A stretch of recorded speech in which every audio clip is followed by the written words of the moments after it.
Muy buenos días. Veo que hay bastantes personas conectadas, eso me alegra mucho. Mi nombre es Ingrid Chávez, para los que no me conocen. Soy la directora ejecutiva de la Cámara Colombo-China de Inversión y Comercio.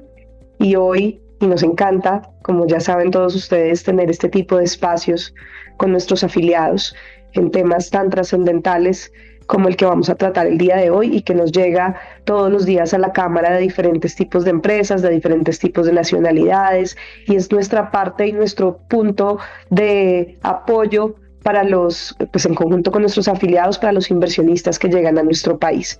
Así que hoy quiero agradecerle primero que todo a ustedes por asistir, a nuestro afiliado Russell Bedford, que les voy a contar un poquito quiénes son para los que no lo conocen, una firma de consultores de negocios con más de 30 años de experiencia, afiliados a la Cámara Colombo-China, dentro del top 10 en el ranking nacional de firmas de auditorías de impuestos, así que estamos muy bien acompañados la mañana de hoy para tratar este tema tan importante que es los retos de la inversión extranjera en Colombia. Y ahorita que nuestro país, y lo vemos con China sobre todo, se está abriendo a recibir más inversión extranjera, donde se presentan retos en las regulaciones, preguntas en regulaciones jurídicas, en qué es clave para evitar sanciones, para no caer en puntos que afecten la rentabilidad de los negocios. Eso es algo que le preocupa mucho a los chinos, pero pues debería obviamente preocuparles a todos los inversionistas. Así que para eso los tenemos aquí hoy, un tema bastante interesante que nos han pedido mucho y que tenemos la alegría de compartir con ustedes hoy en conjunto con Russell Bedford. Así que bueno, para esto vamos a tener unos speakers de lujo que nos van a presentar este tema y les presento primero que todo a Olga Tapies. Ella es socia de impuestos legal y precios de transferencia de Russell Bedford. Así que bienvenida, Olga, muchas gracias por elegirnos como partner para realizar este webinar y bueno, tenemos muy buena asistencia esta mañana, así que te doy la palabra y iniciemos.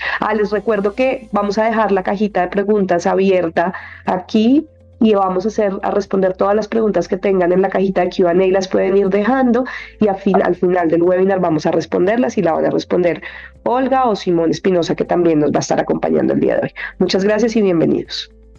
Bueno, Ingrid, muchísimas gracias a ustedes por la invitación. Para nosotros es un placer estar acá con la Cámara Colombo-China. Hemos tenido una relación muy cercana y queremos que eso se siga profundizando porque realmente desde Russell Bedford somos unos convencidos que la inversión extranjera es un motor de crecimiento para el país. Nosotros en particular nos hemos dedicado y especializado a atender este tipo de compañías que llegan al país y que necesitan un aliado para lograr navegar por la incertidumbre que significa abrir un nuevo negocio en un país foráneo. Entonces, quisimos hacer este webinar junto con la Cámara porque consideramos que muchas veces cuando se emprende un negocio en el país se dejan algunos aspectos de lado que realmente son muy importantes para que el negocio llegue a ser exitoso, porque puede que la idea de negocio sea espectacular, que se tenga una infraestructura muy buena, pero el abrir negocios en otro país genera unos retos muy importantes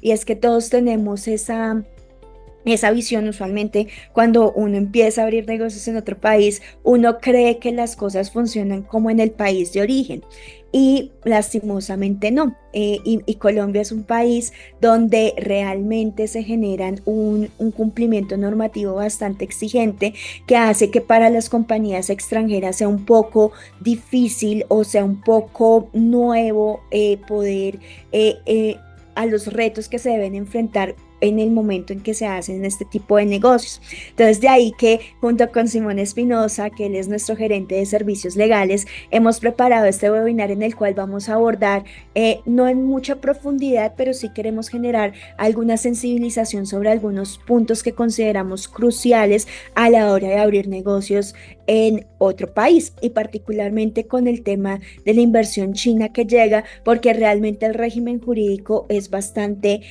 diferente. Y acá en Colombia, a diferencia de en otras jurisdicciones, somos demasiado formales, o sea, nuestras normas nos exigen un rigor legal bastante profundo, lo que en otras jurisdicciones puede parecer exótico. Sin embargo, que cumplimiento o un incumplimiento regulatorio puede llegar a convertirse en un riesgo de negocio, un riesgo de continuidad de negocio en caso de un incumplimiento. Y bien, entonces vamos a estar hablando de diferentes temáticas. Vamos a profundizar en dos principalmente, lo que tiene que ver con retos en materia legal, tributaria y cambiaria. Pero antes de andar en profundidad en estos temas, vamos a hablar de las diferentes etapas que nosotros hemos identificado que al momento de hacer un negocio se deben tener en cuenta. Y es que antes de arrancar un negocio en otro país, nosotros nos invitamos a realizar una etapa preliminar, una preinversión, lo que nosotros llamamos una debida diligencia. Resulta que cada país genera unos retos muy importantes a la hora de abrir un negocio. Y entonces, antes de yo volcarme y constituir un vehículo legal que me permita realizar negocios afuera, es necesario identificar si realmente ese es el vehículo que más beneficios me genera, si se adecua a mis necesidades y cuáles son esas obligaciones importantes que debo llevar a tener en cuenta. Entonces, la invitación siempre es hacer un proceso de debida diligencia para poder identificar cuáles son esos hitos que se deben incorporar al momento de la apertura de un negocio. Nosotros en esta etapa de preinversión hemos identificado 4 aspectos fundamentales para poder aperturarlo. Y es que resulta que en materia migratoria, a veces nosotros los colombianos decimos, no, es que acá en materia migratoria las cosas son como más sencillas, no son tan complejas. Sin embargo, nosotros tenemos un régimen migratorio que cobija a los extranjeros que vienen a desarrollar actividades en el país. Si bien es cierto, tenemos algunas medidas simplificadas como permisos de permanencia para poder estar en el país. Usualmente se requiere una visa en función del tipo de actividad que se va a desarrollar. Entonces, si la idea es que las personas que están en el país de origen vengan a desarrollar una actividad acá en Colombia, es importante tener en cuenta qué tipo de cómo va a ser su instancia legal en el país, si va a tener un permiso migratorio, si va a tener una visa. Y este tema, cuando se abre una sociedad, es supremamente importante porque puede que en la etapa de preinversión se hagan muchas visitas para conocer y hacer un scouting de lo que está pasando en el país, pero una vez ya se decide que se va a constituir un vehículo formal, ya ese permiso inicial o esa visa de turista no es suficiente, sino que ya vamos a tener que tener una visa, ya sea de negocios, de residente o u otro tipo de visa que sea suficiente para ya poder desarrollar la actividad de inversión o una actividad de trabajo. Y acá ese tema migratorio cobra una especial relevancia porque venimos con uno de los primeros cuellos de botella a la hora de arrancar un negocio en el país. Y es que si yo decido constituir una sociedad acá en Colombia, esta sociedad debe tener un representante legal. El representante legal puede ser una persona de cualquier país, no importa la nacionalidad. Sin embargo, cuando el documento de identidad es pasaporte, el pasaporte pues cualquier persona lo puede tener. Pero cuando un representante legal se inscribió con el pasaporte, cuando vamos al sector financiero, el sector financiero sí exige que se tenga una cédula de extranjería, que es el documento de identificación legal que otorga Colombia a los extranjeros. Pero previamente a que yo tenga una cédula de extranjería, debo tener resuelto el tema de visado, qué tipo de visa voy a tener, es decir, la cédula de extranjería es posterior a la visa. Entonces, previo yo tengo que saber cuál visa voy a tener y en caso de que no lo tenga, pues ¿qué va a pasar? Que esta nueva sociedad no va a poder tener acceso al sistema financiero, lo cual es crucial para poder arrancar su negocio en el país. Entonces, este tema migratorio, desde la vertiente de si vienen personas acá a Colombia, es importante tenerlo definido. Por otro lado, y esto ya tiene que ver más con la óptica laboral, si se va a hacer un proceso de expatriación, es muy importante cerrar la relación que se tenga con la compañía de afuera y abrir una relación nueva con la compañía colombiana, porque resulta que acá nosotros tenemos un principio que es el de la realidad sobre la forma, y si se llegan a recibir pagos desde la compañía de afuera al trabajador que va a estar en Colombia, así sea un trabajador extranjero, eso lo va a cobijar como si fuera la remuneración que recibe, sujeto a todas las disposiciones que están acá en el país. Entonces, este es un tema muy importante de cómo va a ser el estatus migratorio de las personas que van a estar acá en el país. Otro tema que nosotros sugerimos revisar en el momento de decidir hacer negocios en Colombia son nuestros instrumentos para facilitar el comercio exterior. Y acá hay dos principales instrumentos que queremos resaltar y son los convenios para evitar la doble imposición y los acuerdos internacionales de inversión. Los convenios para evitar la doble imposición son convenios en los cuales dos países se ponen de acuerdo de cómo sus residentes van a pagar impuestos en esos dos países. ¿Y esto por qué es importante? Porque por regla general los países tienen un amplio poder de imposición, es decir, en virtud de la soberanía, cada país puede decir cómo se van a pagar impuestos en su jurisdicción o donde él es soberano. Entonces, ¿qué pasa? Por ejemplo, Colombia puede decir X actividad se va a grabar en Colombia. China puede decir esta actividad se va a grabar en China. El ejemplo típico, lo que son las licencias y las regalías por propiedad intelectual. Entonces, si el intangible se generó en China, China va a decir acá se debe pagar impuestos por obtener ese ingreso. Colombia va a decir cómo se está usando esa propiedad intelectual en el país, acá en Colombia es donde se debe tributar sobre eso. Entonces, ¿qué pasa? China es libre para decir en cómo va a tributar. Colombia es libre para decir cómo va a tributar, pero resulta que este contribuyente está teniendo esa misma actividad en los dos países y la riqueza, que es lo que se supone va a gravar los impuestos, es una sola riqueza, pero en virtud de las normas de cada país se va a tener que pagar de forma independiente en cada uno de ellos. Y ahí es donde viene el famoso fenómeno de la doble imposición. Entonces, ese fenómeno de la doble imposición no es algo deseable para los países porque resulta que si yo tengo que pagar más impuestos de los que estoy en capacidad de cubrir, eso genera un desincentivo para el desarrollo de la actividad económica. Imaginémonos que yo me gano 100 pesos y 50 lo tengo que pagar de impuestos en China y 50 lo tengo que pagar de impuestos en Colombia. ¿Qué va a pasar? Pues a mí no me va a interesar generar un negocio porque si me gano 100 y tengo que pagar 50 y 50 en el otro lado, la ganancia después de impuestos va a ser cero. Entonces todo el esfuerzo que tuve que hacer para ganarme esos 100, pues a la final no va a ser remunerado porque lo que me gané me lo voy a tener que ganar en impuestos. Entonces por eso es que estos instrumentos se convierten en una valiosa red para poder realizar negocios, porque lo que buscan estos convenios es evitar esa doble imposición, que no se genere, que los contribuyentes tengan que contribuir con más allá de lo que deben contribuir y también generar un mayor flujo de comercio. Lastimosamente con China no tenemos un convenio para evitar la doble imposición, sin embargo sí tenemos una amplia red de convenios, tenemos lo que es la decisión 578, que es lo que tiene que ver con los países de la CAN, que son Bolivia, Perú y Ecuador.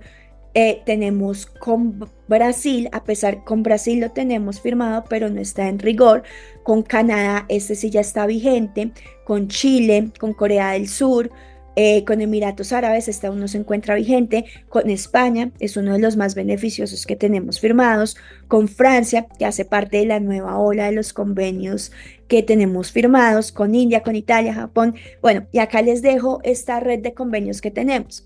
Pero que nos parece interesante que en el momento en que se haga o se esté analizando invertir en Colombia, es que muchas veces Colombia puede ser vista como un país puente para realizar otras actividades. Y se ha dicho que Colombia tiene un gran potencial para lo que se conoce como el nearshoring, que es que Colombia sirva como plataforma para exportar a otros países que están mucho más cercanos.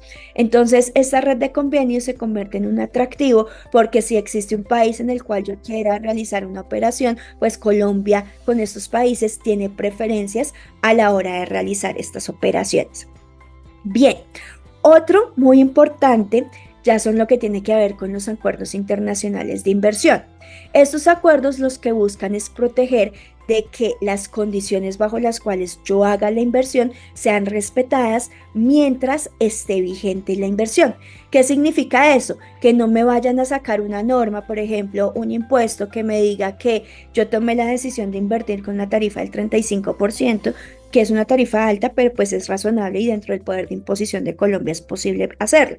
Pero ¿qué pasaría si en 2 años, 3 años nos dicen, ah, no, esa tarifa de renta no es del 30%, sino del 80%? Ya ese 80% tiene tintes confiscatorios y cambia sustancialmente las condiciones por las cuales yo realicé esa inversión.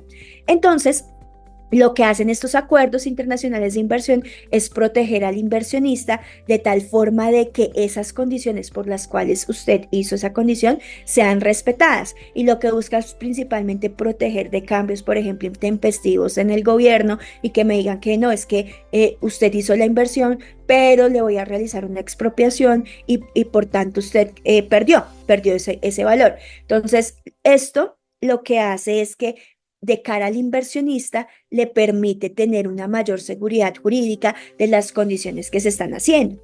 Y en caso de que se llegue a generar un incumplimiento, no es un tribunal colombiano el que dirime el conflicto, sino es una instancia internacional que son los que vienen a entrar a evaluar si realmente se vulneraron los derechos del inversionista. Entonces esto genera una seguridad jurídica muy importante a la hora de poder realizar la inversión. En Colombia tenemos APRIS, es decir, los acuerdos de protección de inversión propiamente puros y duros con 7 jurisdicciones: España, Suiza, Reino Unido, Japón, China, India y Perú. Pero dentro de los TLC, que son los tratados de libre comercio y que lo que hacen es facilitar las normas de comercio internacional, dentro de estos tratados de libre comercio usualmente existe un capítulo de inversión que también cumple como la misma función del APRI, que es proteger las condiciones por las cuales se está haciendo, y principalmente uno de los principales temas que contemplan estos acuerdos es el tema de la no discriminación, es decir, que no se trate a un nacional colombiano diferente a un inversionista de estos países, porque lo que buscan acá es generar de que esas condiciones de acceso sean equiparables y no se genere una competencia nociva en virtud de que se trate de una inversión extranjera. Entonces, esta red de acuerdos internacionales de inversión es muy importante porque permite generar una mayor seguridad jurídica a la hora de realizar inversiones en el país. Y bien, ya pasando de este tema internacional que consideramos súper importante, ya viene el tema de cuando yo realizo una inversión, es muy importante saber cuál va a ser el rendimiento. Y usualmente uno de los temas que más mueve la utilidad que genera cualquier tipo de operación son los temas impositivos. Y acá en Colombia tenemos un régimen impositivo que es bastante cambiante. Decimos que tenemos reformas tributarias cada 1.5 años, lo cual hace que nuestro sistema tributario sea visto como un sistema inestable. Usualmente cuando nos miden los índices de competitividad, muchas veces nos dicen, o uno siempre pelea de que no, es que las tasas de impuestos son muy altas, que lo son, pero usualmente lo que más se quejan los inversionistas es el cambio regulatorio tan constante, y quizás donde existen mayores cambios regulatorios es en materia tributaria. Entonces, adicional a la volatilidad que tienen las normas, tenemos que nuestro sistema tributario es bastante complejo, porque tenemos por nuestra división política, acá Colombia es una república unitaria, pero que creemos en el principio de descentralización. Y en virtud de ese principio de descentralización tenemos 3 niveles de gobierno: un gobierno nacional y un gobierno subnacional dividido en departamentos y en municipios. Y lo que dice nuestra Constitución es que nosotros tenemos todos los impuestos, tasas y contribuciones tienen que ser fijados por la ley, es decir, por el Congreso de la República, una entidad que tiene representación nacional. Pero en virtud de ese principio de descentralización, nos dicen que los municipios y los departamentos también tienen una potestad impositiva. Sin embargo, esta potestad impositiva se llama una potestad derivada, es decir, que existe una ley de creación, pero a nivel departamental y municipal, ellos pueden decidir qué de esos impuestos, tasas y contribuciones nacionales van a aplicar en su jurisdicción. Entonces tenemos un ejemplo muy típico. A nivel nacional existe el impuesto de industria y comercio y existe la sobretasa a los bomberos. Tradicionalmente, todos los municipios diferentes a Bogotá tenían esa sobretasa bomberil y decían, venga, páguenme acá porque yo necesito contribuir a esa actividad que hacen los bomberos. En Bogotá, desde hace muchos años, eso no se veía. ¿Y por qué? Porque Bogotá decía, venga, yo voy a sacar de mi presupuesto nacional y voy a pagar esa actividad bomberil. ¿Por qué? Porque él decidió no incorporar esa sobretasa dentro de su esquema impositivo. Pero con la reforma que se dio el año pasado, Bogotá dijo, yo necesito más recursos, entonces ya voy a coger esa norma nacional que me permite y que me autoriza a mí cobrar esa sobretasa, pues yo la voy a cobrar.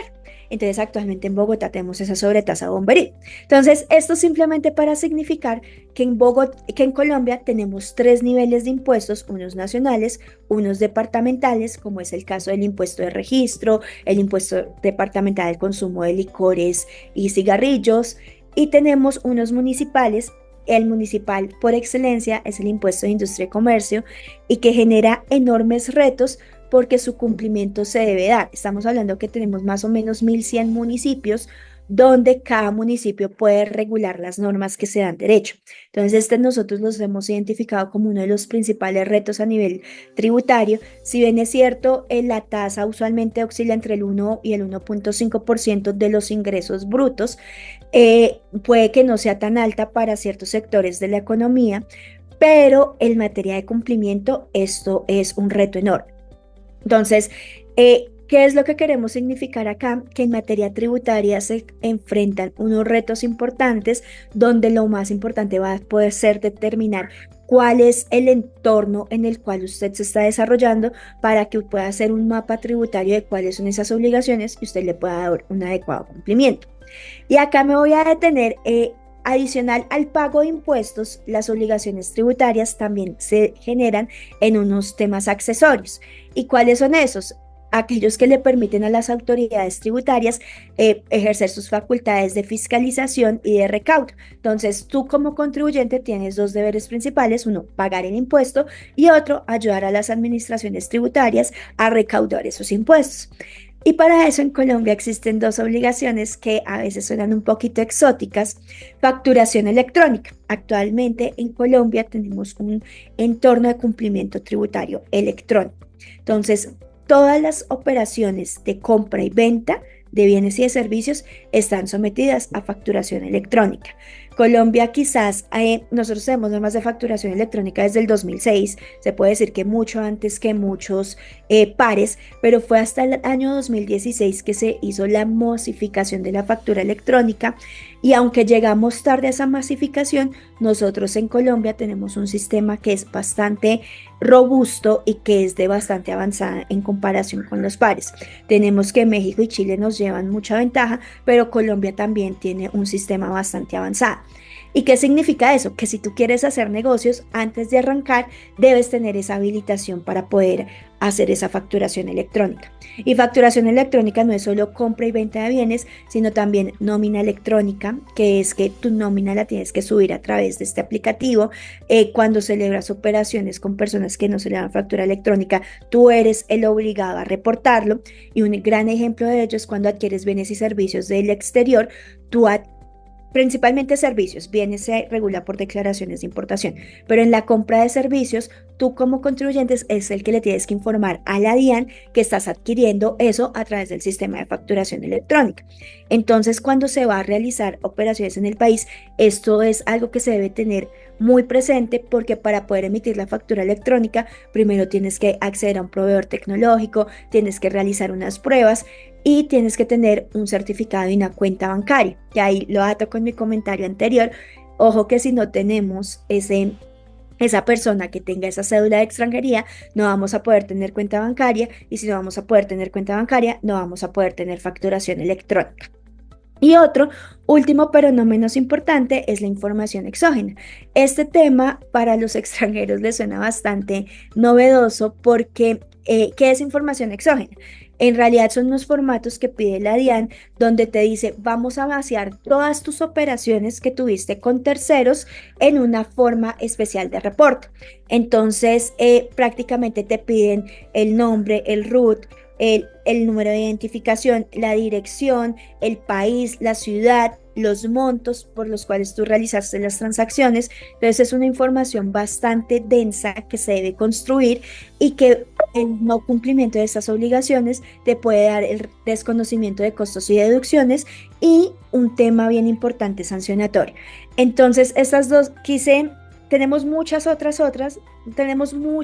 obligaciones, pero quise resaltar estas dos obligaciones porque usualmente suenan muy extrañas cuando se las explicamos a inversionistas extranjeros. Y ya para terminar esta parte de las complejidades que trae el sistema tributario, pero que a la vez son una gran oportunidad para los inversionistas, es que nosotros tenemos muchos incentivos tributarios a lo largo de nuestra legislación. Entonces tenemos algunos beneficios sectoriales donde, como les mencionaba, nuestra tarifa de renta es del 35%, pero existen ciertas actividades que tienen unos beneficios y permiten unas tasas de renta menores. Por ejemplo, el sector turismo tiene una tasa del 15%, el sector editorial, la vivienda de interés social y, por ejemplo, el sector de la construcción que últimamente ha sido tan desarrollado por las compañías chinas. Cuando yo hago proyectos de vivienda de interés social, la primera venta o la utilidad en la venta de la primera vivienda de interés social, eso se considera como una renta exenta, es decir, tarifa del 0% para este tipo de actividad. Otro que hemos visto que las empresas chinas están muy interesadas es en lo que tiene que ver con las fuentes no convencionales de energía. Nosotros acá tenemos que las importaciones de productos que están asociados a este tipo de maquinaria que son energías limpias no pagan impuesto a las ventas, es decir, se consideran excluidas y para quienes realicen inversiones en fuentes no convencionales de energía, adicionalmente se genera una sobrededucción del 50%. Es decir, si tú inviertes 100 pesos, puedes disminuir tu impuesto de renta, tu utilidad en 150 pesos. Eso me genera un rendimiento de la inversión de más o menos 17.5%, lo cual hace que sea bastante interesante. Por otro lado, tenemos unas normas tendientes a generación de empleo, donde si tú contratas personas entre 18 y 28 años, que sea su primer empleo, puedes deducir un 120% de lo que le pagas, es decir, si pagas 100, puedes deducir 120, mejorando así la rentabilidad de este tipo de contrataciones. Tenemos que cuando contratas a mujeres víctimas de la violencia, puedes deducir el doble, es decir, pagas 100, puedes reducir el 200%, igual con las personas con discapacidad. Acá también tenemos la contratación de adultos mayores. Ejemplo, si tú contratas una mujer de más de 57 años o un hombre de más de 62 años y ellos no están pensionados, el Estado te dice que lo que le pagues a ellos puedes deducir un 120%. Adicionalmente, tenemos de que cuando tú contratas personal, tú debes pagar unas contribuciones a la nómina, entonces lo que nosotros conocemos como parafiscales, el ICBF y el SENA, y una contribución a salud donde el empleado paga el 4% y el empleador paga el 8.5%. Entonces, esta exoneración de aportes es que si tú contratas personas que vengan menos de 10 salarios mínimos, no vas a tener que pagar SENA e ICBF ni el aporte a salud. Entonces, eso se convierte en un incentivo para la generación de empleo. En comercio exterior tenemos diferentes figuras, pero quisiera resaltar que la exportación tanto de bienes como de servicios se consideran exentas del impuesto a las ventas.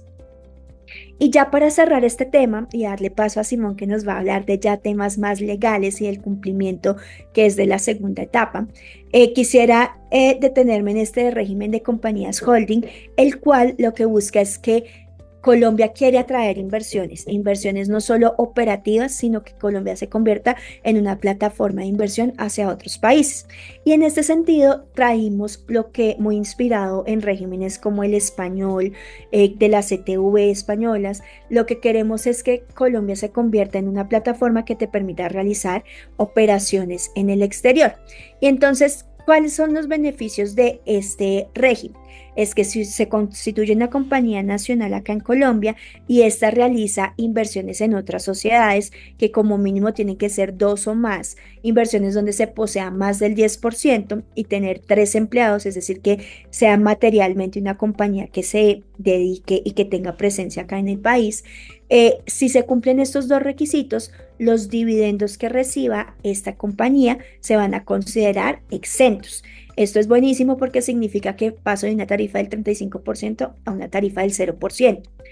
En el caso de que el inversionista de la compañía y reciba dividendos extranjeros, por ejemplo, una compañía china abre una compañía holding colombiana y desde la compañía holding colombiana invierte en otros países, por ejemplo en Panamá, cuando reciba la holding colombiana esos dividendos de Panamá, los va a recibir exentos y cuando Colombia se los reparta a China, esos también se van a considerar que no son ingresos de fuente nacional y por tanto no van a pagar impuestos. Entonces esto se convierte en algo bastante atractivo porque si se pone a Colombia como país inversionista, pues va a generar de que esa actividad de inversión no me genere impuesto de renta.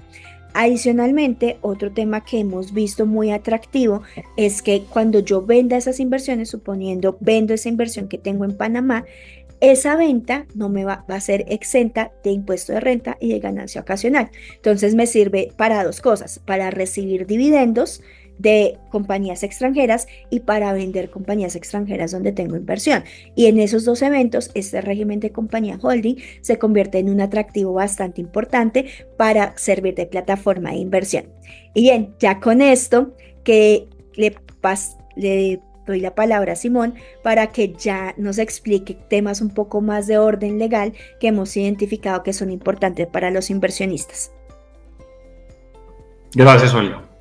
Muy buena la presentación. Voy a poner la mía un segundo, por favor. Y podemos empezar. Entonces, estos aspectos relevantes para las sociedades o para la inversión extranjera en Colombia, quisiera hablar de 3 puntos específicos que creo son muy importantes para cualquier persona, sea de cualquier parte del mundo, en especial en este caso de China, para venir a Colombia, y es qué tipos de sociedades tenemos, el régimen cambiario colombiano, que es bastante estricto y particular, y un temita de impuestos y para fiscalidad no, digamos, tan internacional como Olga nos lo contaba, sino como para tener en cuenta en las normas colombianas. Nosotros en Colombia tenemos distintos tipos de sociedades. Las sociedades comerciales nacen con el Código de Comercio en 1971 y aquí tenemos lo que son las sociedades de personas y las sociedades de capital. Por el lado de las sociedades de personas tenemos lo que es la sociedad colectiva, lo que es la sociedad limitada, lo que es la comandita simple. Por el lado de las sociedades de capital tenemos lo que es la sociedad anónima y la comandita por acciones. El mismo Código de Comercio nos trae la figura de la sucursal de sociedad extranjera, que ya quisiera explicar un poco más en detalle. Sin embargo, la gran mayoría de sociedades en Colombia hoy son sociedades por acciones simplificadas. ¿Esto qué quiere decir? Que cuando el Código de Comercio nace, digamos, la forma de hacer las cosas era un poco más paquidérmica o robusta o legalista, y en ese orden de ideas las sociedades del Código de Comercio se constituyen por escritura pública y tienen ciertas formalidades que para el inversionista, al menos en un principio, no son ideales. ¿Cuáles son estas formalidades? Pues están obligadas a tener junta directiva, la gran mayoría tiene que tener reserva legal, entonces en el momento de repartir sus utilidades, pues tendrá que dejar un pedazo de estas para cumplir con esta norma, y la flexibilidad del manejo de la sociedad es bastante complicado, en tanto si yo voy a hacer una reforma estatutaria, pues también la tendré que elevar a escritura pública. En este orden de ideas y como respuesta a esto nace la sociedad por acciones simplificada.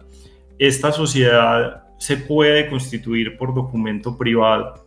Tiene una gran ventaja y es que puede ser constituida por un solo socio o un solo accionista, en este caso que hablamos de sociedades de capital también, y este accionista, no como en las otras, pues no tendrá que tener, por ejemplo, 5 accionistas o más, sino que él simplemente, o la empresa del exterior, podrá desarrollar su negocio. La SAS no tiene que tener una junta directiva y además no necesariamente tendrá que tener reservas. Acá iremos a lo que digan los estatutos como contrato social, pues la sociedad inversionista podrá hacer a su medida, a su necesidad. En muchas ocasiones una junta directiva puede ser una gran idea, sin embargo dependerá en el momento que estemos. Entonces esta es la explicación de principalmente por qué la mayoría de las sociedades en Colombia son SAS y también por qué a los inversionistas esta figura les llama mucho la atención. En el caso de la sucursal de sociedad extranjera, acá hay una ficción legal para muchos casos que se tratan como entes diferentes, la sucursal de su casa matriz. Sin embargo, en el deber jurídico, en la teoría, pues es una misma sociedad que simplemente tiene un apéndice que está en otra jurisdicción, de la cual empieza a funcionar. Esta sucursal también nace en el Código de Comercio y tiene las mismas o muchas de las mismas dificultades que tienen las sociedades del Código de Comercio. Sin embargo, y por efectos tributarios, en ocasiones ser sucursal de sociedad extranjera tiene un beneficio y también con algunos inversionistas es una modalidad utilizada, pues porque no es que sea un ente aparte en el mundo legal, sino que va a seguir las mismas directrices de su casa matriz, esté en el país donde esté.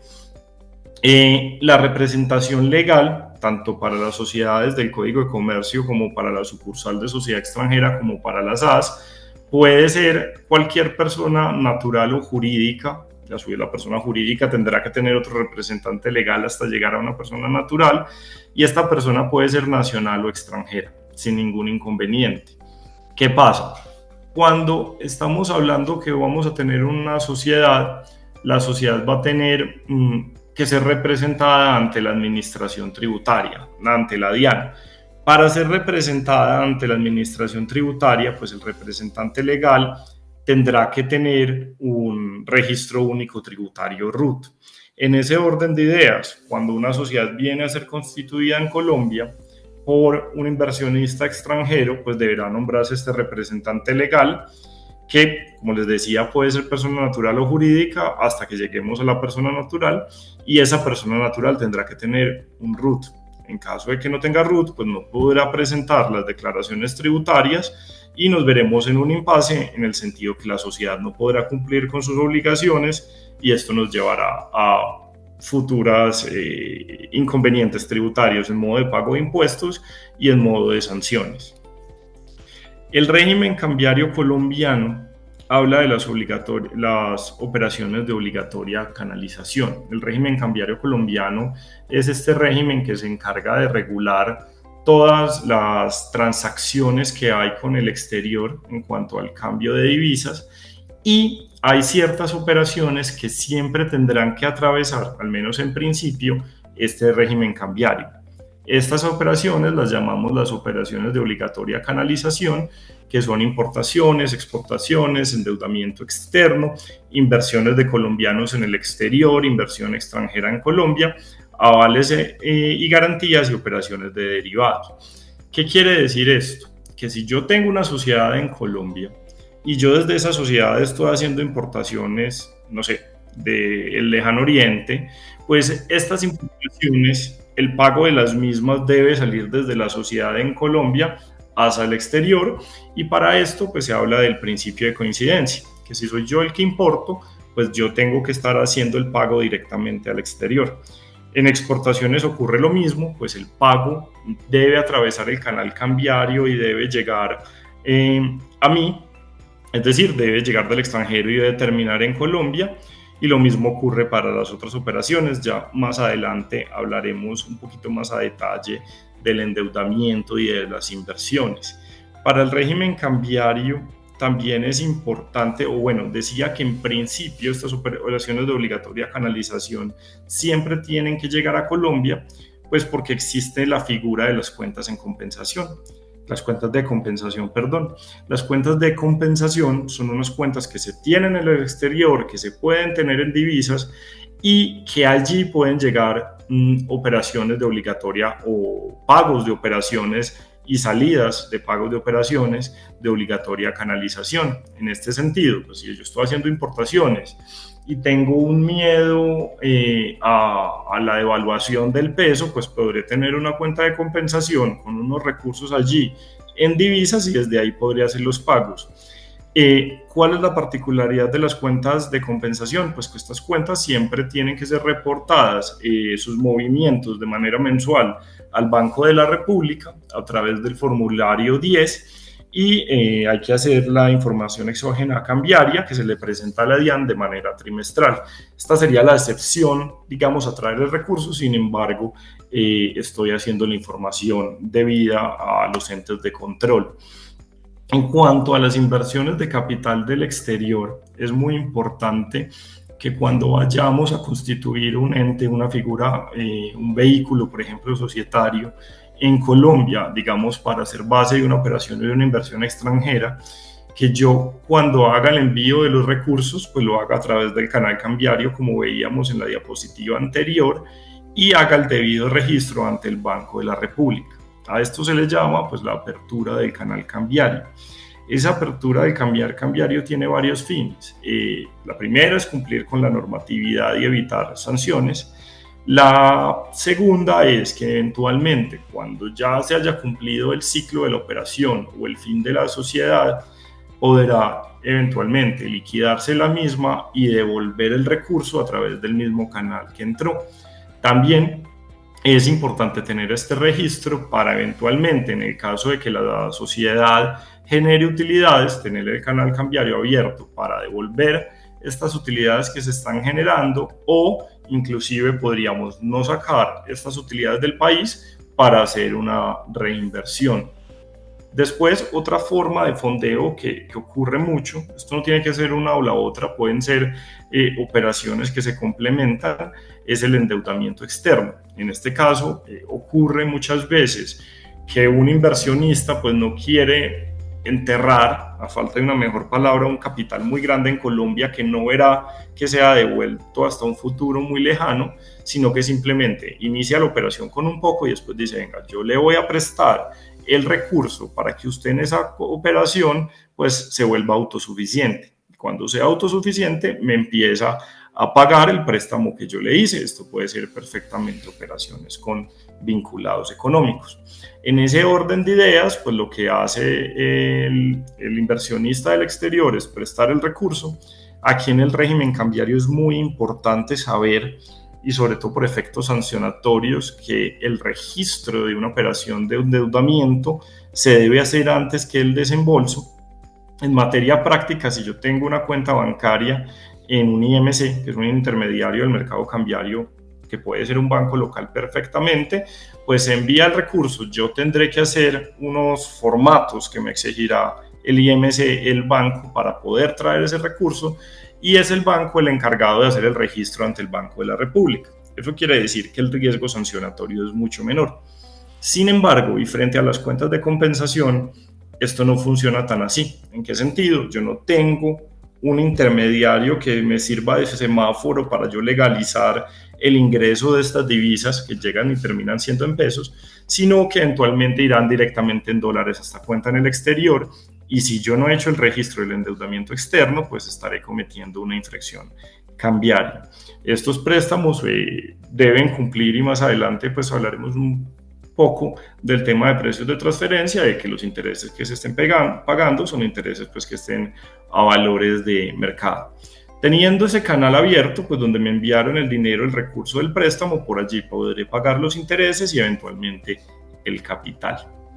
En cuanto al tema de los impuestos y parafiscalidad, quería hacer una explicación. De pronto, Olga lo trató desde un tema un poquito más internacional. Localmente, el impuesto de renta para las personas jurídicas en Colombia es del 35%.